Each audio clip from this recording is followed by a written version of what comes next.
Hello, this is video number 2 of what they neglect to teach us concerning World War II. I specifically try to zero in on the what we're taught here in the United States. Basically, there's a little bit of differences in Europe. In Europe, they know the BS or bunk, if you will. They know more of what's bunk and what's reality because most of them have had parents or grandparents that have told them realities, and they lived through these realities over in Europe. So there are many more Europeans that know that they're getting BS taught to them in a bunch of malarkey in their school systems, but at least they know it.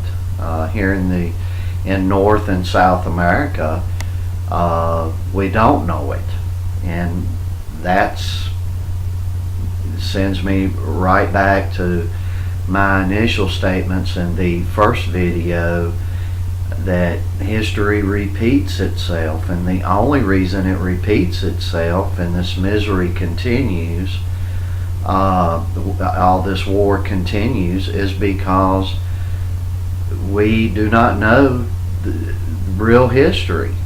So at any rate, we talked about Austria and the Sudetenland and Prussia. I didn't touch on anything. I didn't touch on the Alsace-Lorraine and other issues in Western Europe. We did talk about Austria and debunked that, if you will, that it's an annexation, that the Germans just went in there and took it over. They failed to mention that over 98% of the Austrians voted to join the German Empire, and that doesn't sound like an annexation to me in the way that we think of annexation by any means. We talked about the Sudetenland, and I mentioned that it was a northern area, and in fact it was a northern area of Czechoslovakia, but it was to the extreme western ends, and it had a lot of mountainous regions. These were lands taken after World War I, and millions of Germans lived in this area. I didn't get into a lot of specifics concerning any of the three issues, but I believe we got into it enough that you can explore on your own to get the truth and proper information. And more importantly, this happened yesterday. My intent is that we're looking to the future, and for us not to continue to be fooled and misled by this kindergarten psychological propaganda that gets pulled on us continually. And that's my objective, is to get us to thinking, get the horse blinders off and say, you're lying to us, because you're either to the right or you're to the left generally in North America, period, not just including the United States. And you're lied to 50% of the time if you consider yourself to the right or the left. If you consider yourself in the middle, you're lied to well in excess of 50% of the time. So be careful. That's my intent here. We talked about Prussia and Western Prussia just being taken and given to Poland that had actually been under foreign control for well in excess of 100 years. So basically it was a newly created country. I want to go back to Poland because when I mentioned Prussia, I did not mention Danzig, and Danzig was a northeastern port city up at the Baltic Sea, and it was very important for Germany, and over 97% of the people there in that city were Germans and had just been placed under a newly created Polish government's control after World War I. These were the people that were heavily discriminated against and whatnot, just for being German. So my intent for pointing all this out is to let you know where the anger and hate was spawned from. This just did not develop on its own. At any rate, Hitler was willing to, he said, give us a corridor where, and he wanted a railway and a highway, so trucks and cars could go back and forth to the mainland Germany, to Danzig, and trains could go back and forth, and he wanted that, and he wanted to guarantee that the travel and whatnot under German authority. He even went so far as to try to get the Poles to let Germany politically control Danzig, but that the economic control and the taxation, so all the economic benefits could have stayed with Poland.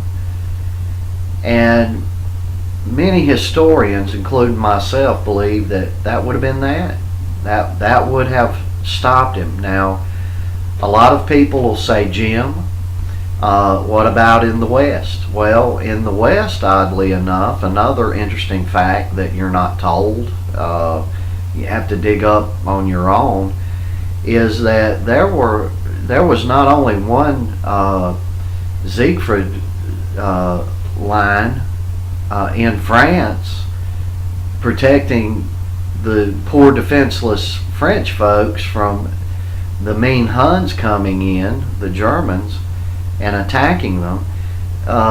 Hitler had constructed his own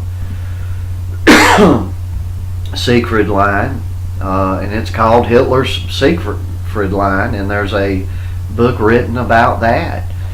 He was digging in defensively in case he were attacked.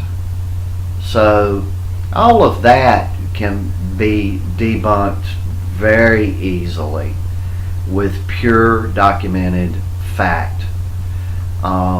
There was no master design here to take over the whole earth, or even to take over Europe.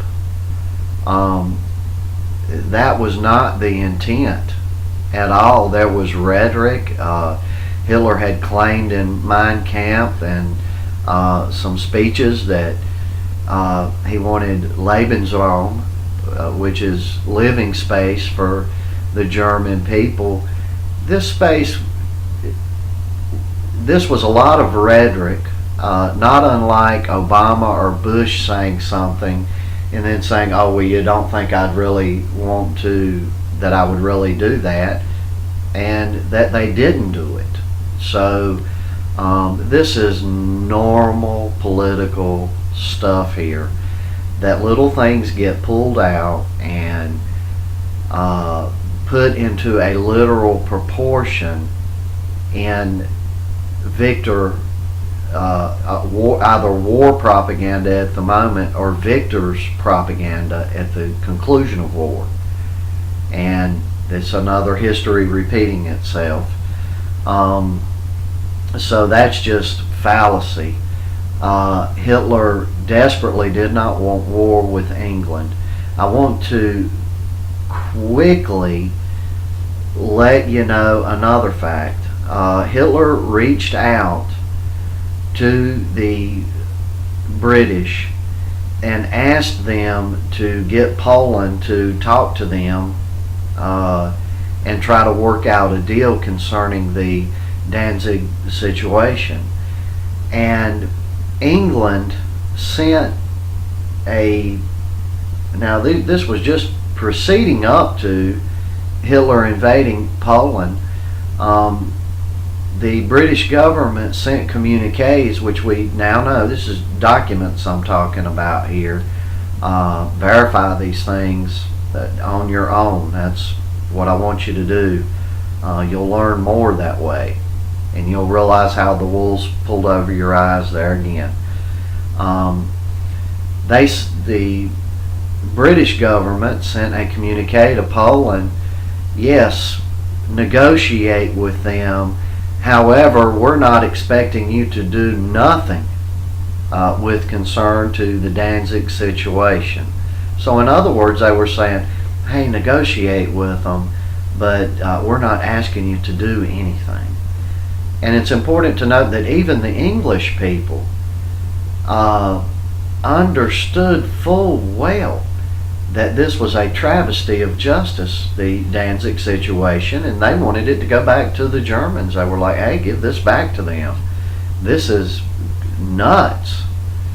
And at any rate, the Chamberlain was still in office, and his government sent this communique telling them, hey, talk to them, but we're not expecting you to do anything.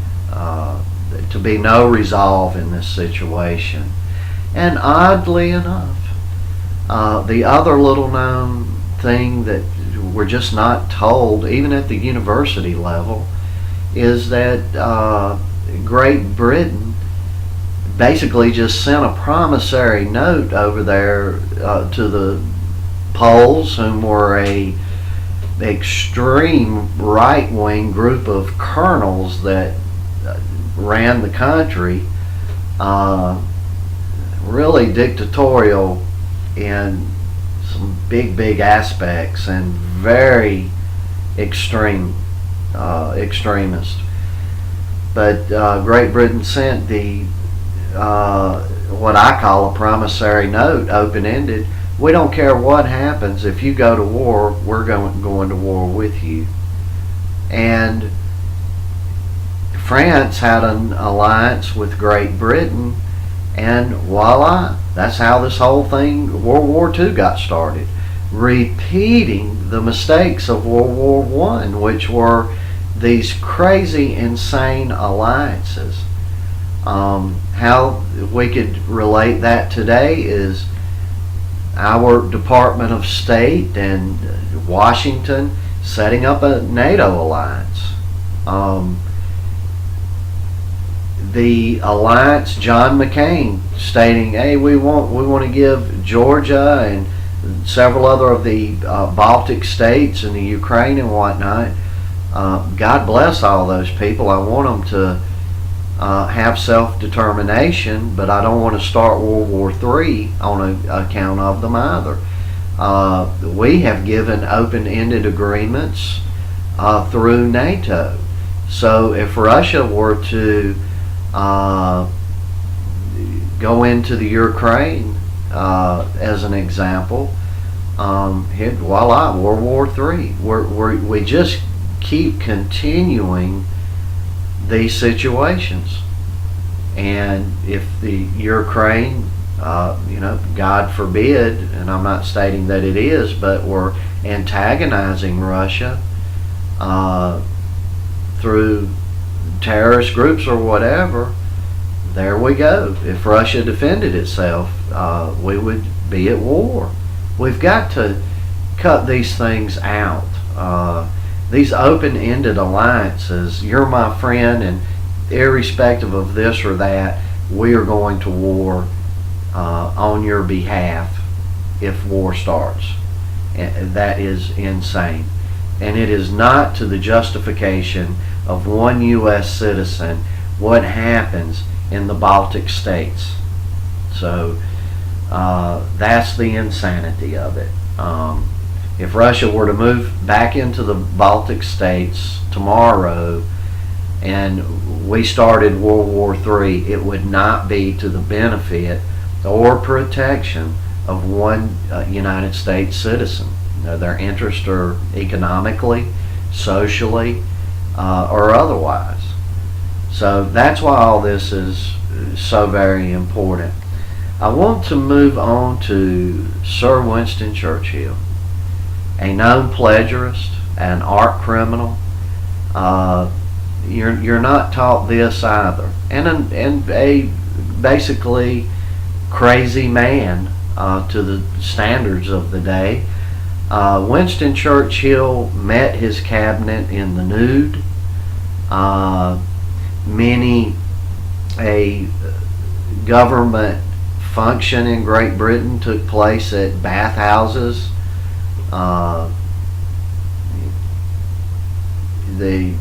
With him standing there stark naked, not in the pool but out of the pool, addressing his cabinet naked. But you never hear this. Over 20 proposals for peace Churchill turned down flat. Churchill ruined the British Empire, the strongest nation on earth. Within 25 years was gone, and basically the assets, without all the land mass, taken over by the United States, putting tremendous economic pressures on us, and we are following suit, and we are going to experience being gone as well. We're already, in my guesstimation, 3/4 of the way there. We can't sustain a major war, and we certainly cannot sustain being the protectorate of the earth, especially while we're corrupt and unjust ourselves, and our foreign policy leaves so much to be desired as far as the world justice or ethical and moral actions ourselves. Roosevelt knew that Churchill was nuts. He knew that Churchill was a plagiarist. Churchill was a pretty good painter, and he would paint these paintings and forge these famous artists' names on them. And that's how Churchill made a living. And Churchill was in bad financial trouble. War was only of benefit personally to Winston Churchill. There is also, I believe it's Churchill's War by David Irving, I believe. I haven't read the book, but I believe this information to be in his book. Winston Churchill, they had busted the codes, the German codes, and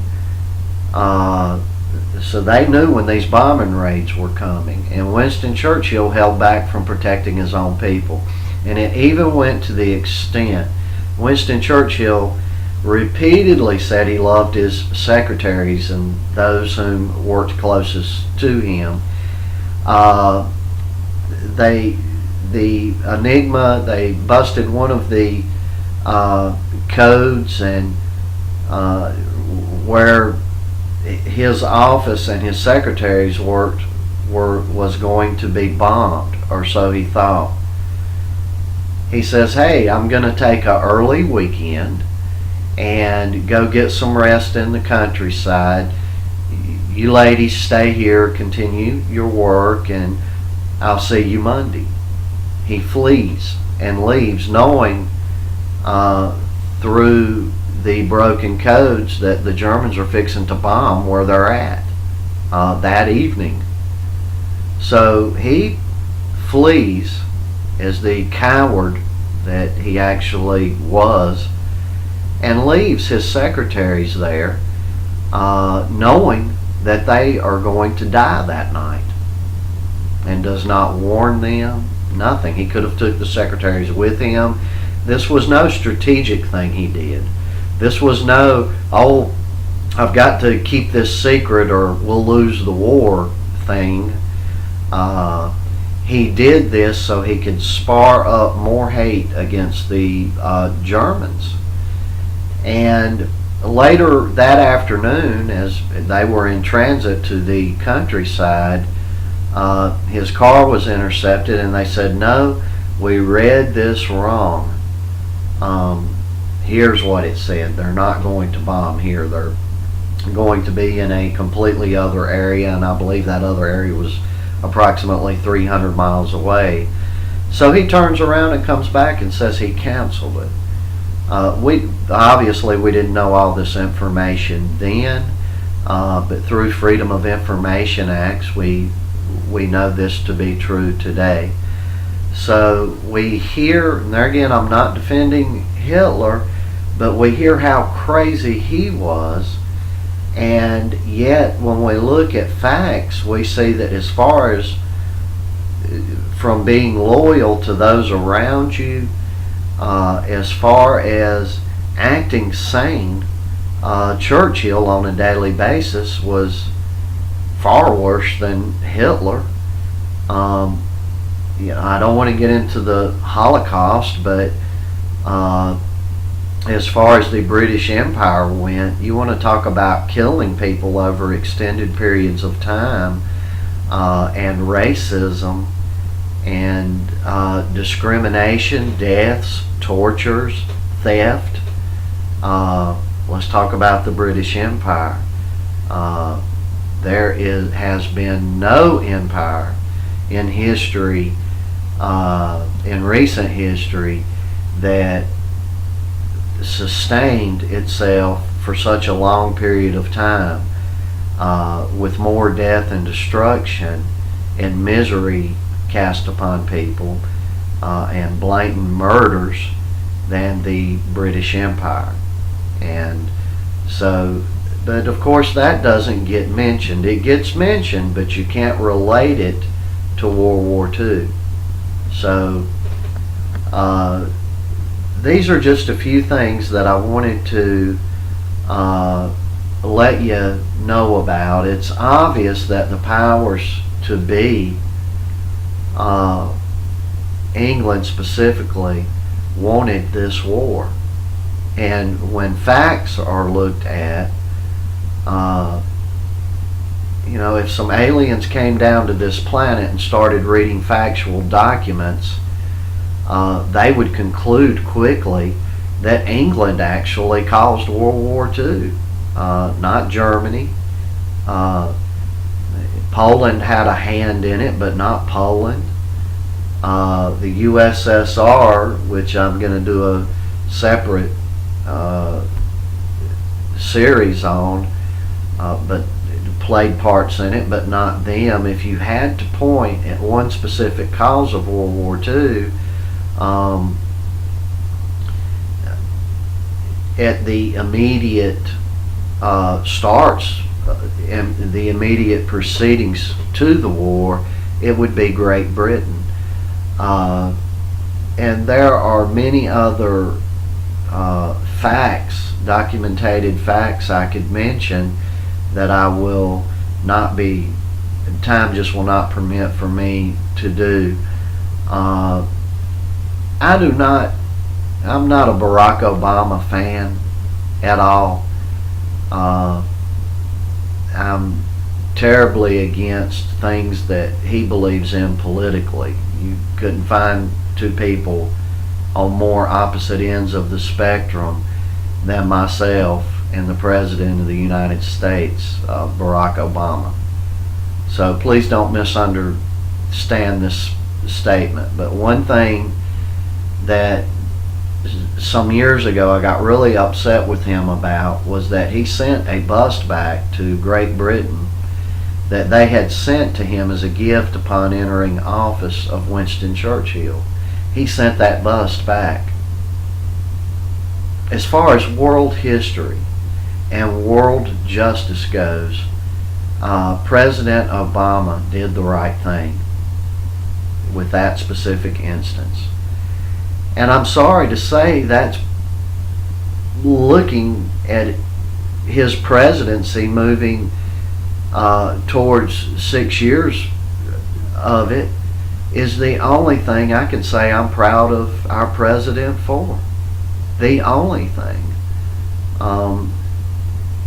That was a statement against one specific leader in history that was hell-bent on war and probably had the biggest responsibility for what some to believe 50 million deaths. And I applaud him for it. And I'm not being anti-Jewish when I say this, because facts dictate that yes, there was some discrimination going on and some horrible circumstances, but the Holocaust, as we're taught it, did not start occurring until 1942. It was, if you look at it, it was a result of the war. And a lot of Zionist historians that are Zionists tend to believe that Hitler was the greatest catalyst for the creation of Israel. And as a matter of fact, he, as far as world leaders go, seemed to be working the hardest for a Jewish state. He just wanted the Jewish population out of Germany. And not saying that was right, but I'm just stating some facts here. And I'm certainly not trying to defend bad things that Hitler did, but in the process I'm not going to defend bad things that Winston Churchill did, or Joseph Stalin for that fact, or President Roosevelt, or President Truman, or any of our generals, or any German generals. Or I'm not going to hold one up in esteem to make another one worse than they actually were with false propaganda. I'm not going to do it. That is what is going to probably shortly bring upon World War III. And it's every citizen of this earth's responsibility. And as far as the United States go, it's our responsibility as United States citizens to see to it that this does not happen. We already know Washington, D.C. is out of control. Washington, D.C. is hell-bent in a military-industrial complex that Eisenhower warned us about. We already know that Washington, D.C. is hell-bent in a foreign pact called AIPAC. That is the largest lobbying firm, an organization rather, that we have in the United States, and it's foreign, and it is dictating our policy. Hillary Clinton stated, "I'm glad they moved the office closer to the Department of State building. That way we can check if what we're doing is right or not." So, and she's not the only one that's made reference to that. Condoleezza Rice made reference to this as well. So it's both the Republicans and Democrats that are taking us towards the path to World War III and the path to hell, unbiblically and unjustly, I might add. So if you think I'm full of it, please get online, sift through pros and cons, and make your own mind up. But be very careful of the jargon and propaganda that you listen to, because one thing is for sure: facts are facts, and non-facts are propagated propaganda designed for war. And concerning World War II and a lot of the warring history, facts are facts, non-facts are war promoting propaganda. Thank you so much for watching this video, and God bless you.